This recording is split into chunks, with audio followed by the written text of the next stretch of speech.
Grimdark Fantasy is back, baby. I finally read book 2 of the First Law trilogy. So hello, my name is Zach, and on this channel I mostly review science fiction and fantasy books, but I also delve into my interests outside of sci-fi fantasy, such as personal development, business, comics, manga, and a bit of everything in between. I love great stories, and after almost a year, I'm now finally reading book 2 of the First Law trilogy, and that is, of course, Joe Abercrombie's Before They're Hanged.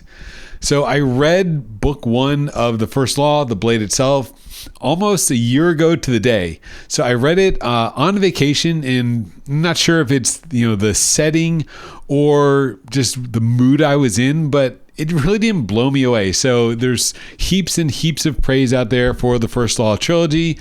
And at the time, a year ago, again, almost to the day, last summer, 2024 summer, we were on trip overseas to Asia, visiting Korea and China, and I, load up my Audible credits, of course, for the commute. And yeah, I was listening to The Blade Itself, and I could appreciate the writing. I think it was a well-written book, but it didn't really do anything for me until maybe about the very end, when kind of we finally get more into Baez and they start on their quests. So I was never really in a rush to check out book 2 after kind of the lackluster, in my view, book 1, The Blade Itself. But of course, I'm a heavy Reddit user. I talk about recommendations I get on all the time. And yeah, the First Law is always recommended. And I just read The Devils by Joe Abercrombie, which is his most recent book. And he's written so much since The Blade Itself and, the First Law trilogy. He's got other trilogies and other books in between time. So maybe it was also an early writer thing for me, but I think the main thing why I didn't like The Blade Itself was kind of the lack of magic and adventure. Like there's a couple fights, but it's definitely a character driven, and it was admittedly my first Grimdark, so maybe I wasn't really in the headspace or hadn't read enough fantasy to appreciate it.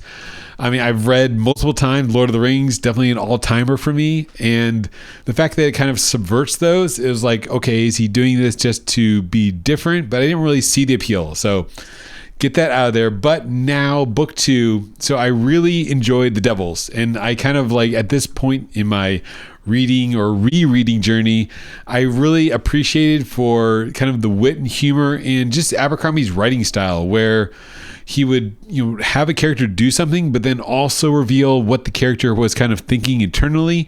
And The Devils, it's a bit funny and it's definitely more refined. And I made that connection that he was doing that in the First Law, in The Blade Itself. He, as in Joe Abercrombie, would write like a, Logan Nine Fingers would do something, and of course then you would think, still alive, or or we'd get the audience, or not the audience, but the author interjection of, say one thing for Logan Nine Fingers, say he's a lover. That's from Before They're Hanged, and it just, I was in the mood. I just loved, I love those little moments. It was hilarious. So to me, this totally redeemed Joe Abercrombie for me. I really enjoyed Before They're Hanged.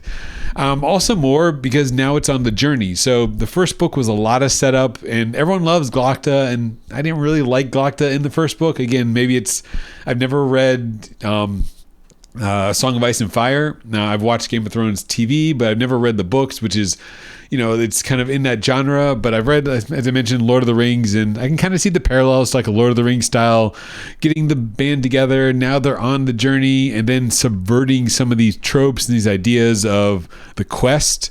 And that's definitely on display here in this book 2, Before They're Hanged, because it's kind of a spoiler, but I know this book is super old, but the quest ends in failure. And it's just, of course I'm expecting them to finally find the seed, because that's what this whole journey has been on. And again, along the way, you see this kind of subversion of the tropes. Like Baez will do a spell and it just knocks him out for like a day, which is, Baez is sort of, he was that Gandalf-ish character where he's this wise sage, but he's definitely not written with like the holy righteousness of our Gandalf, who's knows it all. Like Baez is definitely like, I guess, up to something, and he's got his own grudges. And the way he talks, especially at the end, of course I just read this yesterday and just finished this book up, but the way he kind of talks down on the party after they make their way to the edge of the world and they go into the seed, they get it from the spirit, and it just turns out to be a rock, and he's kind of distraught. So yeah, it was great. And to speak about the other things I loved about these subversions,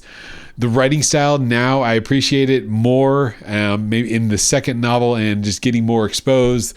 The way the character will talk, and then we'll see some insights and some kind of reflection in that inner monologue, but inner monologue in the way it would actually be in kind of this dark fantasy world where nothing is really going right. The funniest, Logan is definitely going to endearing on me, and more, I guess, the narrator, but I love those lines where say one thing for Logan Nine Figures, say he's stealthy when they're like going on the stealth mission, or say he's a lover when when he has starts his relationship, I guess you could say, with another character in the novel. It's just great. It's funny. It's gritty. Now I'm starting to see the appeal, and I'm hooked. I can't wait to read book 3 of the First Law trilogy.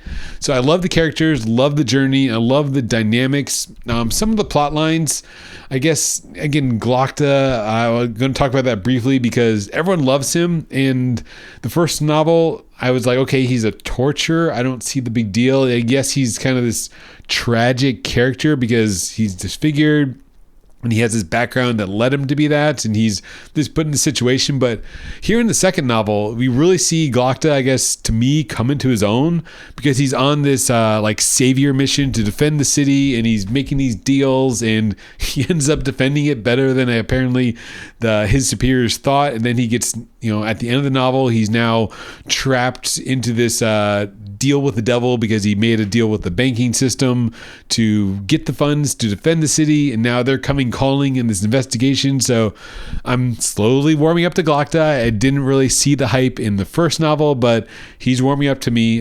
Next characters I love are obviously Logan and Crew.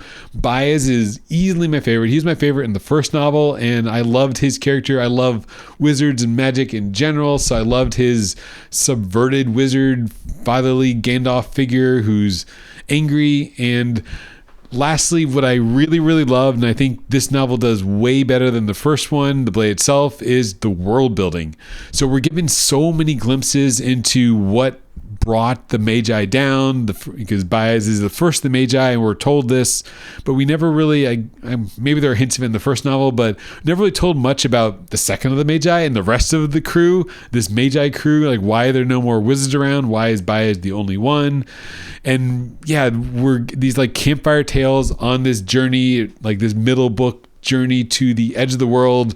We're given little hints of how each character knows little pieces of the story of why the wastelands are they are, the maker, and what's really going on with kind of the dark side, and what the first law itself is. You're not allowed to touch the dark side, and why there's the second law, don't eat the flesh of men. So this like brewing darkness of evil and good versus evil is more in the forefront in this novel, and that's what I loved. Whereas the first novel was more set up, more characters and character driven, building who they are and where they are. The fact that we're shown so much of the world through these hints, through these stories of what Baez knows, what others know.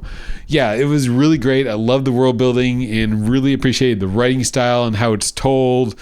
Yeah, everyone just felt so much richer and realer in this novel compared to The Blade itself. So if any negatives, I think maybe the anticlimactic ending, because there's just no resolution. There's no like big battle like a Sanderlance or a final showdown with antagonists. We have some fights with some of the flatheads, some of the shankers, and yeah, that's about it. Like there's no like they don't slay the dragon in this novel. There's no Shelob to fight like the Two Towers or the Battle of Helm's Deep. None of these like big grand battles really. All the POVs have their own like little mini fights, but there's no really like resolution. But that just, it was still good. Like, yeah, it's weird to talk about that because normally I'm a big fan of Sanderson, maybe except Wind and Truth, but the other novels I really liked, Words of Radiance is an all-timer for me, and Oathbringer are all-timers, and I love those Sanderlynch at the end where everything just comes together, and there's no real convergence of plot points in this novel yet. Maybe it's going to happen in the next one. Like, Glokta hasn't really interacted, I don't think, at all with Logan and Baez.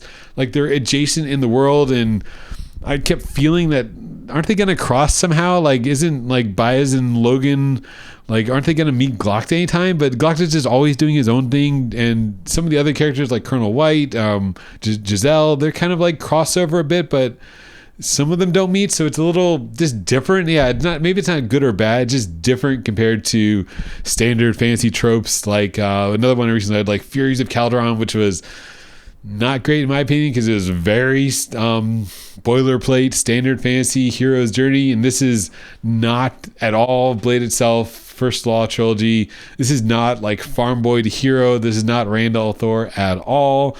It's just different. It's great. Really enjoyed it, and I would say highly recommend it because I see why the hype is now. That so if you were like me, who is a little on the fence a bit with the Blade itself, I'd say maybe give it. It's hard to recommend the second book. You got to read the second book to get the first book, but it's more of that plus better. It does build on it. So if you were lukewarm or semi-positive, like a 4 out of 5 on the Blade itself, then this might be that ramp up it was to me. This is a great book and a great follow-up, and now I'm hooked on the First Law trilogy.